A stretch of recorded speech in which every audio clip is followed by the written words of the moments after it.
दोस्तों अभी अभी मौसम विभाग की तरफ से बड़ी चेतावनी जारी की गई है। आज 30 नवंबर को भारत से तट से टकराने जा रहा चक्रवात तूफान दितवा है और फिर कल और परसों 1 और 2 दिसंबर को इस तूफान के चलते दक्षिण भारत के कई राज्यों में भारी बारिश की चेतावनी भी जारी की है। मौसम विभाग का कहना कि ये साइक्लोन दितवा आज शाम तक तमिलनाडु और पुडुचेरी के तट से टकरा जाएगा। इसके चलते इन राज्यों में 54 फ्लाइट्स भी रद्द की गई। आज स्कूल भी बंद रखे गए और इससे पहले जो इस तूफान ने श्रीलंका में तबाही मचाई उसमें तकरीबन 150 से भी ज्यादा लोगों की मौत हो गई है। 300 भारतीय भी श्रीलंका के एयरपोर्ट पर फंसे हुए हैं और इस साइक्लोन दितवा ने भारत में एंट्री करना भी शुरू कर दिया है। देखिए अभी अभी बड़ी खबर आ रही कि तमिलनाडु में भी इस तूफान की वजह से 3 लोगों की मौत हो गई, 150 के लगभग जानवरों की जानें बचाई गई, 250 कच्चे घर टूट गए। तूफान ने एंट्री करते ही तबाही मचाना शुरू कर दिया है। 57,000 हेक्टेयर खेती की जमीन भी डूब गई। किसान भाई लोगों को भी भारी नुकसान हुआ तूफान की पहले ही झलक में। ये देखिए कुछ तस्वीरें दोस्तों। सबसे पहले तो ये तूफान का मैप देखिए आप। ये श्रीलंका से तूफान आगे बढ़ता हुआ भारत के तमिलनाडु तट पर पहुंच चुका है और कल 1 दिसंबर को ये आंध्र प्रदेश के तटीय इलाकों तक पहुंच जाएगा। और ये देखिए तमिलनाडु के नागपट्टिनम के वेदारण्यम में भारी बारिश के बाद पूरा इलाका पानी में डूब गया है। ये ड्रोन व्यू आप देख सकते हैं। इस तूफान की वजह से भारी बारिश ही नहीं बल्कि बाढ़ जैसे हालात हो गए हैं। और ये देखिए चेन्नई में भी साइक्लोन के आने से पहले क्रेन की मदद से नावों को किनारे पर रखा जा रहा और मछुआरों को भी समुद्री इलाकों तटीय इलाकों में न जाने की चेतावनी जारी की है। ये तमिलनाडु के रामेश्वरम में देखिए कितनी तेज हवाएं चल रही है। बारिश के साथ समुद्र में ऊंची लहरें भी उठ रही हैं। और ये तमिलनाडु के नागपट्टिनम में इतनी बारिश हुई कि लोगों के घरों में पानी घुस गया। घरों से बाहर पानी फेंक रहे हैं लोग बाग, इतने परेशान हो रहे हैं। पुडुचेरी के भी कराईकल में तकरीबन 900 से ज्यादा नावों को सुरक्षित रूप से खड़ा किया गया है। और ये तमिलनाडु में तेज बारिश के बाद कई इलाकों में तो बाढ़ जैसे हालात हो गए। तो इन स्थितियों को देखकर आप अंदाजा लगा सकते हैं कि ये चक्रवात तूफान दितवा जो दोस्तों कितना भयंकर होगा। और इस तूफान ने जो श्रीलंका में तबाही मचाई थी तो श्रीलंका की मदद के लिए भारत ने ऑपरेशन सागर बंधु भी शुरू किया। भारत की वायुसेना ने भी 2 विमान तैनात किए क्योंकि श्रीलंका में दितवा तूफान ने इतनी तबाही मचाई कि मौतों का आंकड़ा बढ़कर 153 के लगभग पहुंच चुका है। लाखों लोग प्रभावित हुए। तो इस मुश्किल घड़ी में संकट मोचक बना है भारत पड़ोसी देश श्रीलंका के लिए। श्रीलंका में तबाही मचाने के बाद ये तूफान 90 किलोमीटर प्रति घंटा की रफ्तार से भारत की तरफ आगे बढ़ रहा है और भारत के 3 राज्यों में स्पेशल रेड अलर्ट जारी किया है जिसमें शामिल है तमिलनाडु, आंध्र प्रदेश और पुडुचेरी। इन सभी राज्यों के खास करके तटीय इलाकों में हाई अलर्ट जारी किया है। और श्रीलंका में तो इस तूफान ने जो तबाही मचाई उसके बाद श्रीलंकन गवर्नमेंट ने पूरा आपातकाल इमरजेंसी घोषित कर दी है। पूरे देश में श्रीलंका के राष्ट्रपति ने स्टेट ऑफ इमरजेंसी अनाउंस कर दी है क्योंकि चक्रवात तूफान दितवा ने सैकड़ों लोगों की जानें ले ली। इस तूफान से हजारों जवान भी लड़ रहे हैं, लोगों को राहत और बचाव कार्यों में जुटे हैं। और देखिए बाढ़ में डूबे श्रीलंका की मदद के लिए भारत ने भी 80 और एनडीआरएफ के कमांडो भेजे मदद के लिए। भारत ने तुरंत बचाव कर्मियों की 2 टीमें और राहत सामान भी भेजा श्रीलंका की मदद के लिए। टीमें अब ऑपरेशन सागर बंधु के तहत श्रीलंका के कोलंबो में ये बचाव मिशन संभाल रही है। ऑपरेशन सागर बंधु के तहत भारत ने श्रीलंका को 12 टन और अतिरिक्त राहत सामग्री भेजी है। श्रीलंका में तूफान का कहर बीते 2-3 दिन से जारी है और 3 दिन से एयरपोर्ट पर 300 भारतीय भी फंसे हुए हैं और इन फंसे हुए लोगों के भी बिना खाना पानी की हालत काफी गंभीर हो रही है। और इस बीच दोस्तों चक्रवात दितवा के कारण तमिलनाडु में तो भारी बारिश भी शुरू हो गई। मैंने आपको बताया 28 आपदा राहत दल पहले से ही तैयार कर रखे थे ताकि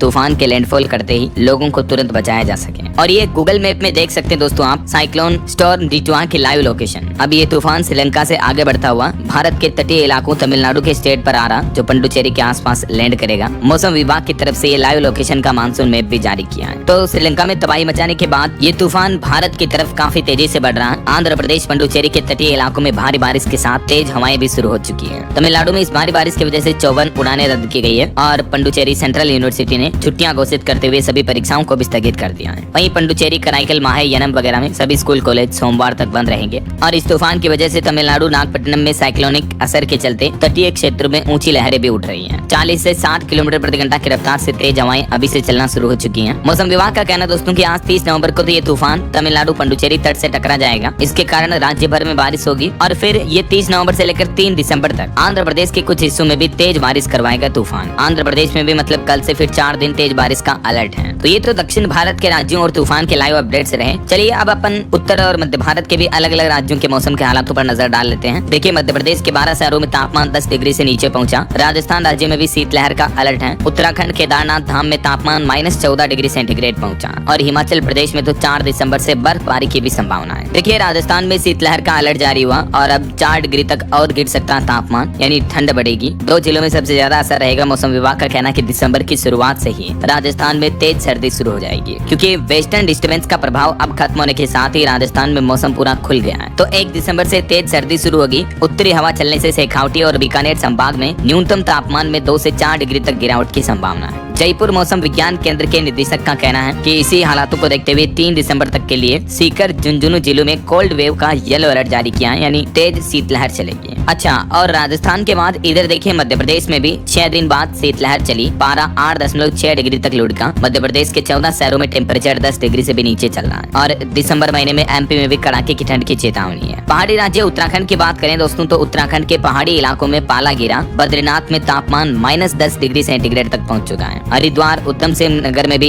धुंध वगैरह छाई हुई है। और उत्तराखंड में तो भूकंप को लेकर भी मैंने आपको आज सुबह मॉर्निंग बुलेटिन में एक खबर बताई थी कि भूकंप के सबसे ज्यादा खतरे वाले जोन में शामिल है उत्तराखंड राज्य। वैसे तो देश का 61% हिस्सा भूकंप के गंभीर खतरे की श्रेणी में है। हिमालयन रीजन पहली बार जोन 6 में शामिल हुआ। भारत के मानचित्र में आप देख सकते हैं जहाँ जहाँ रेड इलाका आप देख पा रहे यहाँ भूकंप की चेतावनी जारी की है भूवैज्ञानिकों की तरफ से। और अब पहाड़ी राज्य हिमाचल के हालात देखिए आप। 4-5 दिसंबर को हिमाचल प्रदेश में बारिश और बर्फबारी की चेतावनी है, जिससे लोगों को शुष्क ठंड से राहत मिलेगी। हिमाचल के भी वैसे 27 शहरों में 10 डिग्री से भी नीचे चल रहा पारा। कई जगहों पर कोहरा भी छाया। हरियाणा में भी ठिठुरन भरी रातें बीत रही है। हिसार सबसे ठंडा इलाका रहा। न्यूनतम तापमान में 1.6 डिग्री तक की गिरावट देखने को मिली। और कल से ही हरियाणा में शीतलहर की भी चेतावनी है। देश की राजधानी दिल्ली में भी नवंबर का महीना 5 सालों में सबसे ठंडा महीना रहा, बीता महीना भी। और दिसंबर में भी राजधानी में कड़ाके की ठंड की चेतावनी है। इधर बिहार की देखिए स्थिति, पटना समेत 10 से ज्यादा शहरों में घना कोहरा छाया हुआ है। और दिसंबर महीने में ठंड और भी बढ़ने लगेगी। लगातार तीसरे दिन भी बिहार का औरंगाबाद सबसे सर्द इलाका रहा। तापमान 12 डिग्री तक पहुंच चुका है। लोग बाग अल्लाह वगैरह ताप रहे, इतनी तेज ठंड पड़ रही है। तो ये रहे दोस्तों देश भर के अलग अलग राज्यों के मौसम के हालात। और बाकी चक्रवात तूफान दितवा को लेकर दक्षिण भारत के राज्य के जो लोग बाग सावधान रहें, प्रशासन द्वारा जारी एडवाइजरी का पालन करें। हम सभी ईश्वर से प्रार्थना करते हैं कि ये तूफान तबाही न मचाए और जान माल का नुकसान ना हो।